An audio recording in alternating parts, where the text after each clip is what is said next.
भारत और मालदीव के बीच इन दिनों तनाव का माहौल है। चीन के छड़ाने के बाद मालदीव के राष्ट्रपति मोहम्मद मुइज़्ज़ो अपने देश में मौजूद भारतीय सैनिकों को हटाने का अल्टीमेटम दे रहे हैं। आखिर छोटे से मालदीव के अंदर इतनी हिम्मत कहां से आ गई कि वो भारत को अल्टीमेटम दे सके। चीन परस्त मुइज़्ज़ो मालदीव में चुनाव जीतने के बाद से ही ये मांग को दोहरा रहे हैं।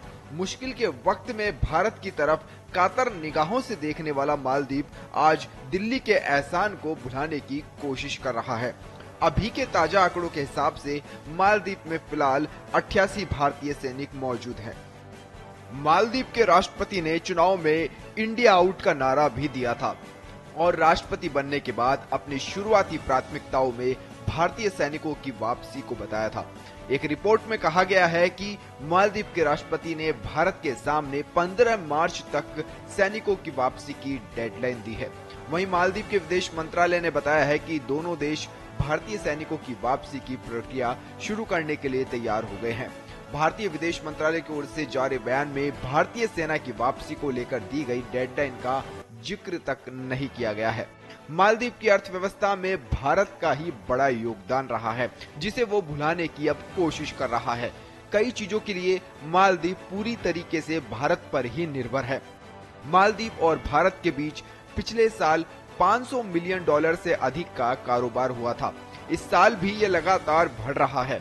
मालदीव और भारत के बीच 3 दशक पहले ट्रेड एग्रीमेंट भी हुआ था। इस एग्रीमेंट के तहत मालदीव भारत से उन वस्तुओं का आयात करता है जो दूसरे देशों को निर्यात नहीं होता है।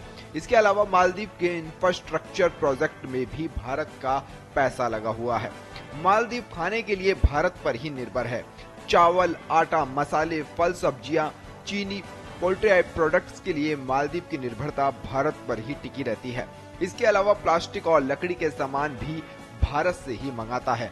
यही नहीं, वो द्वीप भारत से मुख्य रूप से स्क्रैप धातु का भी आयात करता है। इसके अलावा इंजीनियरिंग गुड्स, औद्योगिक उत्पाद जैसे फार्मास्यूटिकल, रडार उपकरण, रॉक बोल्डर और सीमेंट के लिए भी भारत पर ही निर्भर है।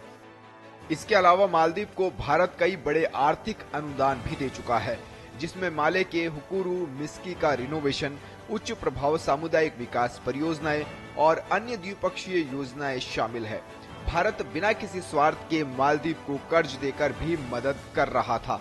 फिलहाल भारत की इकोनॉमी करीब $3.75 ट्रिलियन की है, जबकि मालदीव की इकोनॉमी करीब $6.5 बिलियन की ही है। इसलिए आर्थिक तौर पर दोनों देशों के बीच कोई मुकाबला नहीं है, क्योंकि मालदीव की जितनी जीडीपी है उससे 10 गुना ज्यादा तो भारतीय हर साल विदेश घूमने पर ही खर्च कर देते हैं। भारतीय हर साल विदेश घूमने पर करीब $65 बिलियन खर्च कर देते हैं, ये एक रिपोर्ट में दावा किया गया है। और अब मालदीव चीन के आगे झुक रहा है और चीन का दौरा अभी मालदीव के राष्ट्रपति ने किया है, उसके बाद ही वो इस तरह की बड़ी बड़ी बातें कर रहा है। अब इससे नुकसान कितना मालदीव को होता है, ये देखने वाली बात होगी।